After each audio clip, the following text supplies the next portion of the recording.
Salut à tous, me voilà de retour pour une nouvelle vidéo basée sur l'histoire et la géographie. Cette fois-ci, je ne vais pas vous parler d'un peuple en particulier qui aurait envahi le monde, même si c'est un petit peu le cas quand même, mais on ne va pas parler du peuple spécifiquement. On va parler d'une ville, une des plus grandes cités de l'univers, une des plus grandes cités de l'histoire. Donc je vais vous parler de Constantinople, alias Istanbul, telle qu'on la connaît aujourd'hui. Donc tout le monde connaît les bases d'Istanbul. C'est une ville qui est située sur deux continents, hein, comme on le voit ici. Donc là, vous avez l'Asie ici. Hein, je ne vais pas mettre ma main devant. Voilà, vous avez le Bosphore, donc c'est le bras de mer qui mène jusqu'à la mer Noire. Là, vous avez la mer de Marmara. Et vous avez l'Europe ici. Et vous avez le vieux Constantinople, alias Byzance, qui est ici, donc au niveau de cette pointe-là. À la base, les hommes étaient installés ici, puis ça s'est développé. Aujourd'hui, c'est une ville tentaculaire. Il y a 15 millions de personnes qui habitent là-bas. À l'époque, quand les Romains la conquièrent au IVe siècle, avant cela, c'est une ville fondée par les Grecs et qui était la capitale de la Thrace, qui était une région du monde aujourd'hui qui se situerait en gros sur une partie de la Bulgarie, de la Géorgie et de la Turquie actuelle. Elle est attaquée par les Romains comme toutes les villes de l'époque. Elle est pillée, rasée, et en 330, l'empereur Constantin Ier reconstruit la ville, 4 fois plus grande. Il veut en faire une capitale, il veut en faire une grande ville. Il lui donne son nom, évidemment, tant qu'à faire. On va pas s'embêter, on va pas lésiner sur le boulard. Et donc lui donne le nom de Constantinople. Comme c'est pas le premier, parce qu'Alexandre le Grand, partout où il passait, il fondait des villes, ils s'appelaient tous Alexandrie, Alexandre, enfin des Alexandries, il y en a partout sur tout son chemin, donc c'était pas nouveau. Donc elle est créée en 330 et ça devient très vite une des plus grandes villes de l'Empire romain, qui va vite devenir ingouvernable. C'est-à-dire que à l'époque, l'Empire romain, au nord, ça va jusqu'à la Germanie et surtout au nord-ouest jusqu'à l'Écosse. Au sud-ouest, ça va jusqu'à l'Espagne. L'Empire romain occupe tout, tout, tout le nord du Maghreb et, euh, et le monde arabe, etc. Et la Turquie, notamment la Turquie actuelle. Et donc c'est un empire tellement immense et déjà pas mal attaqué par les tribus barbares, on va dire, du nord de l'Europe, que il décide de donner au 5e siècle, de donner à Constantinople le titre de Nouvelle Rome. Et donc en gros l'empire est divisé en deux, entre l'empire romain euh, en Occident, celui qu'on connaît, qui était dirigé par Rome, et l'empire d'Orient, qu'on a appelé l'empire byzantin, puisque Constantinople a été bâti sur Byzance, et qui était à l'est, tout simplement. Et quand l'Empire romain de l'Ouest va chuter, les réminiscences de l'Empire romain, ça sera l'Empire byzantin. C'est un empire qui, accessoirement, va quand même durer 1000 ans, ce qui est... ce qui peut paraître pas tant que ça. Et en fait, c'est juste immense, parce qu'il y a très peu de traces, finalement, d'empires, à part les Chinois, les Égyptiens, mais les empires qui ont duré 1000 ans, euh, c'est quand même assez rare, et pourtant c'est un empire qui est absolument pas ou très peu enseigné dans les écoles françaises. Euh, Comme je l'ai dit, l'histoire en France, c'est l'histoire de France, donc comme c'est pas du tout nos ancêtres, on en parle très peu. Pourtant c'est un empire qui a compté et qui est très symbolique. C'est très symbolique parce que sa chute va signifier beaucoup en termes de symboles, en termes d'histoire. On va le voir.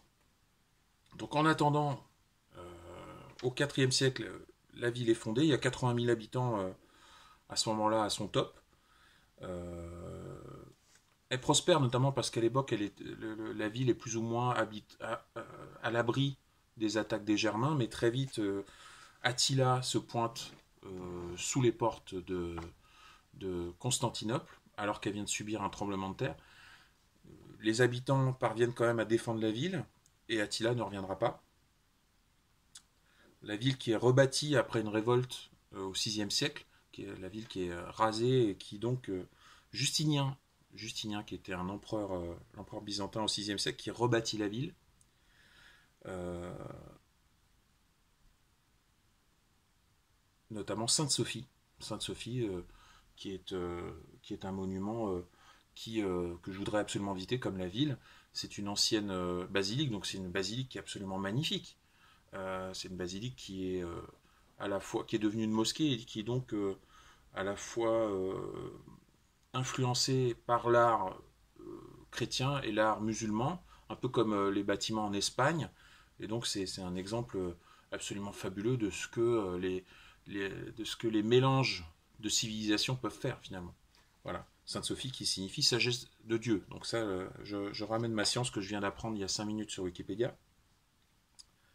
Donc, c'est une ville, surtout, donc on l'a dit, qui est sur 2 continents, mais au-delà du détail géographique, c'est un empire et une ville qui était située euh, dans un étau entre 2 mondes, finalement, qui n'ont cessé de s'affronter. C'est une ville qui était un joyau que tous les conquérants ont rêvé de conquérir.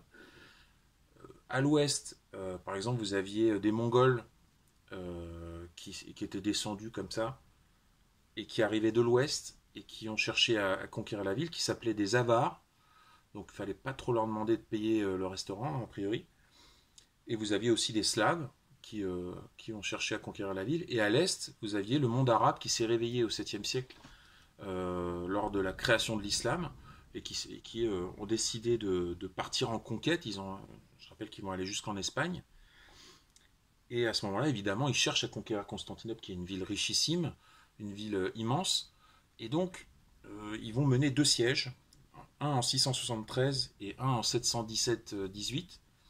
Les 2 fois, ils vont échouer, les 2 fois, ils vont attaquer par la mer, et les 2 fois, ils vont être repoussés, notamment grâce à une invention absolument géniale, puisque encore aujourd'hui, on ne sait pas exactement comment elle a été fabriquée. Ça s'appelait le feu grégeois.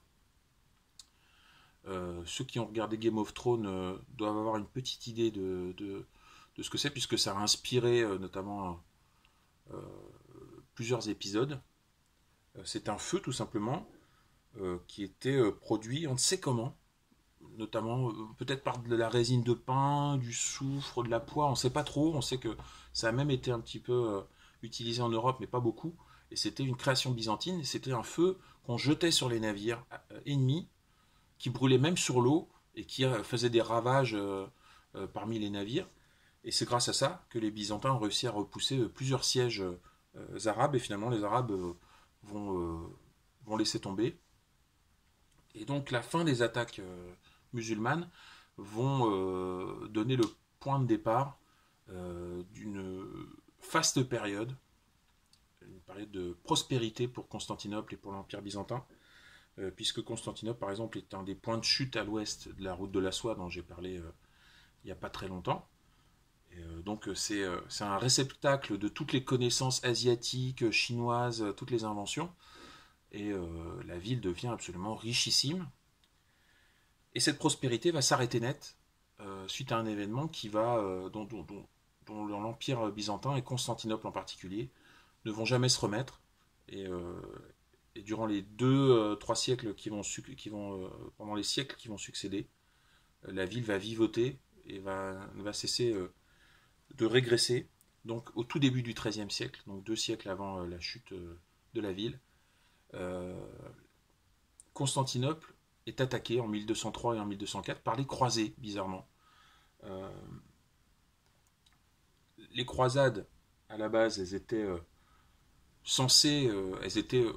commandées par les différents papes au roi chrétien, les papes qui disaient au roi chrétien c'est insupportable, ce sont les infidèles qui occupent la Terre Sainte, le tombeau de Jésus et tout ça. Donc le pape qui n'avait pas les moyens, donc il disait au nom de Dieu, au nom de votre foi, envoyez vos armées pour libérer les Terres Saintes. Et donc, à partir du 8e, 9e siècle, les rois européens ont cessé d'envoyer des croisades en Terre Sainte, donc beaucoup plus au sud de Constantinople.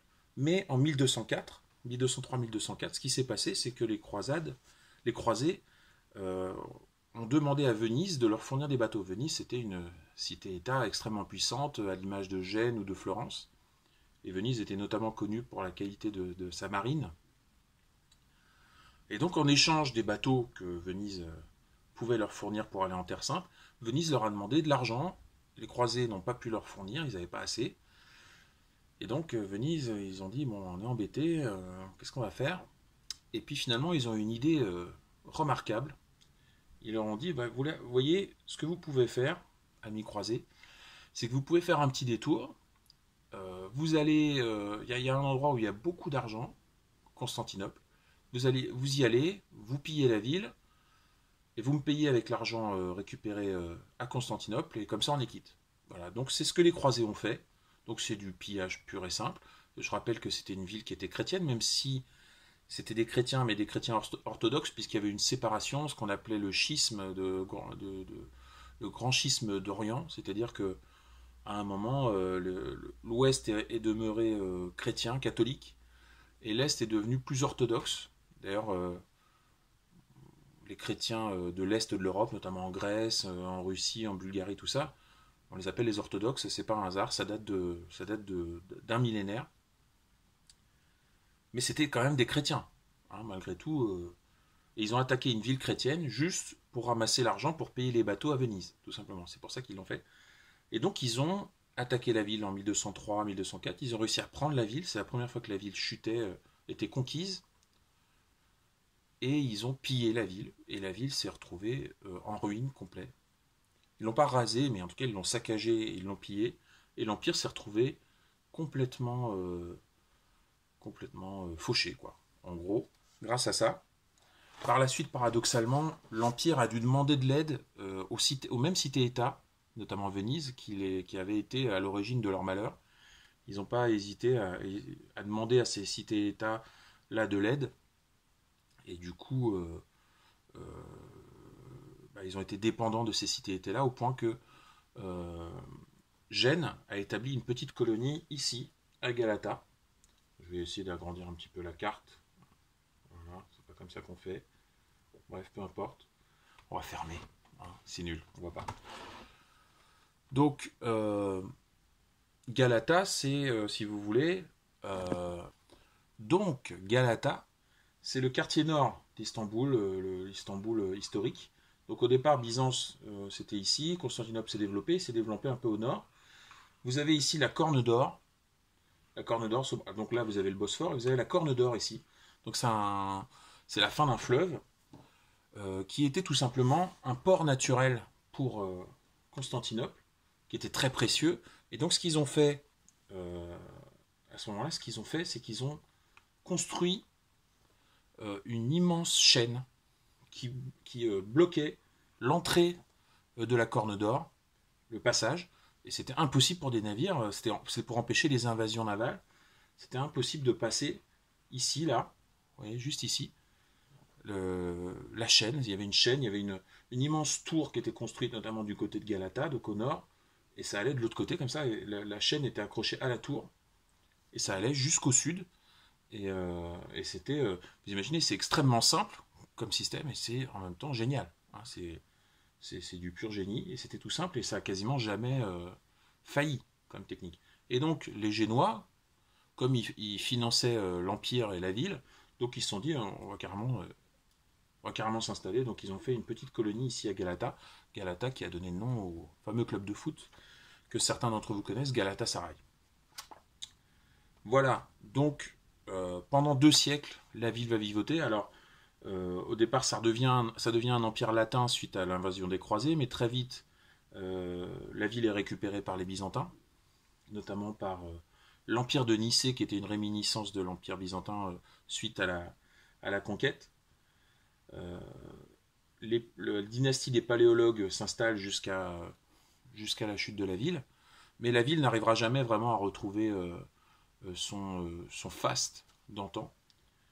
Et finalement, ce qui va se passer un siècle plus tard, un siècle et demi, un siècle plus tard, c'est que les Turcs, donc les Turcs, c'est un peuple d'Europe, d'Asie centrale, qui se développe vers l'ouest, comme beaucoup de peuples d'Asie centrale, Et eux, ils vont s'installer ici. Donc, ils vont s'installer tout simplement euh, dans, dans l'équivalent de la Turquie. Vous voyez la Turquie. Voilà. Ils vont envahir toute la Turquie. Ils vont contourner Constantinople. Et ils vont s'installer dans les Balkans. Donc la Bulgarie, le nord de la Grèce, tout ça. Jusqu'en Serbie. Ils vont assiéger Belgrade sans y réussir. Ils vont attaquer les Hongrois, etc. Sans réussir à aller plus loin. Mais toujours est-il que à ce moment-là, au milieu du XIVe siècle, l'Empire byzantin se réduit, en gros, se résume à Constantinople et au sud du Péloponnèse, qui est le sud de la Grèce. L'Empire byzantin qui n'est plus... en gros, c'est juste Constantinople. Constantinople, c'est ce qui reste de l'Empire. Donc c'est difficile d'appeler ça un empire, mais c'est comme ça que ça s'appelle. Et donc les Turcs, logiquement, ils dominent toute la région, mais il leur manque juste la grande ville locale. Donc forcément, ils vont attaquer la ville pour récupérer, pour compléter le deal, quoi. Et donc ils vont assiéger une première fois la ville en 1391, pendant 8 ans, pendant même plus, très longtemps, 1394, pardon, 1394. Un siège de 8 ans, donc c'est plus un blocus en fait. Alors il va y avoir des croisés hongrois qui vont essayer de venir aider les Byzantins, mais ils vont pas y arriver. Et finalement, ce qui va sauver une première fois les Byzantins, c'est que le sultan qui dirigeait les Turcs à l'époque, qui s'appelait Bayezid, va être enlevé par des Mongols lors d'une attaque mongole. Alors les Mongols, normalement, ils avaient déjà fini, mais il restait c'était une dernière attaque menée par Tamerlan. Et donc, le sultan a été enlevé, et donc ses fils s'écharpent pour récupérer l'Empire. Donc du coup, eh ben, les Byzantins sont tranquilles pendant quelques décennies. Finalement, le fils d'un de ses fils, qui aura réussi à remporter la bataille entre les successeurs, devient sultan à son tour. Il s'appelle Mehmet II, Mehmet le Magnifique. Donc c'est le plus grand sultan de l'histoire de l'Empire ottoman. C'est donc le petit-fils de Bayezid, et lui, il va remporter la mise, il va assiéger lui aussi la ville en 1453, au début 1453, un siège qui va durer 2 mois. Donc là finalement c'est un siège qui est presque tranquille. Enfin, il y a une série sur Netflix qui raconte extrêmement bien ça, le siège de Constantinople et la chute de Constantinople.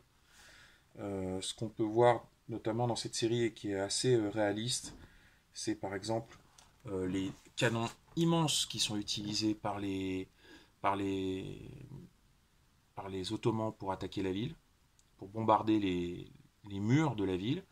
Et puis il y a un autre truc qui les a pas mal aidés, c'est le fait d'avoir contourné la fameuse chaîne pour pouvoir attaquer le port ici, la Corne d'Or, et contourner les défenses.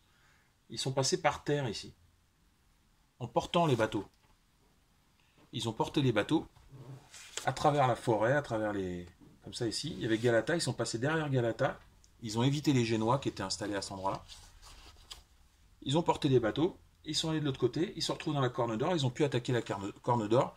Donc ça a été un des éléments de la victoire des Ottomans qui ont fini par prendre la ville, qui ont tué l'empereur qui combattait à côté de ses soldats, et qui ont donc conquis la ville de façon définitive, jusqu'à nos jours. Euh, la ville qui est à ce moment-là devenue la capitale de l'Empire ottoman pour 5 siècles, tout simplement. Voilà. Donc ensuite, l'Empire ottoman qui va prospérer jusqu'en 1918 et sa défaite aux côtés de l'Allemagne lors de la Première Guerre mondiale, puisqu'ils étaient alliés à l'Allemagne. Donc les Alliés occupent la ville. Finalement, l'Empire ottoman chute et devient une république, la République turque. En 1930, la ville change de nom. Elle prend le nom de la vieille ville qui s'appelait Istanbul. Donc la ville devient Istanbul. Par la suite, ce sera Ankara qui deviendra la capitale de la Turquie. Istanbul va perdre ce titre. Mais voilà, ce qui est intéressant dans l'histoire de cette ville, c'est vraiment le fait d'avoir été compressée pendant des siècles entre plusieurs mondes. Elle a même été fâchée avec les chrétiens de l'Ouest. Elle a été en guerre avec les Arabes, elle a été attaquée par les Vikings aussi, je n'ai pas raconté, mais il y a eu des attaques venant de partout. Et au final, c'est un empire qui a duré 1000 ans, Et encore aujourd'hui, c'est une ville absolument extraordinaire. Et je vais enfoncer une porte ouverte, hein, c'est un carrefour du monde, puisque même si aujourd'hui on a du mal à considérer la Turquie en Europe, mais il y a une partie qui est en Europe dans les faits. Surtout son histoire est fascinante. Et voilà, sur ce, je vous laisse et je vous souhaite un bon week-end et à bientôt.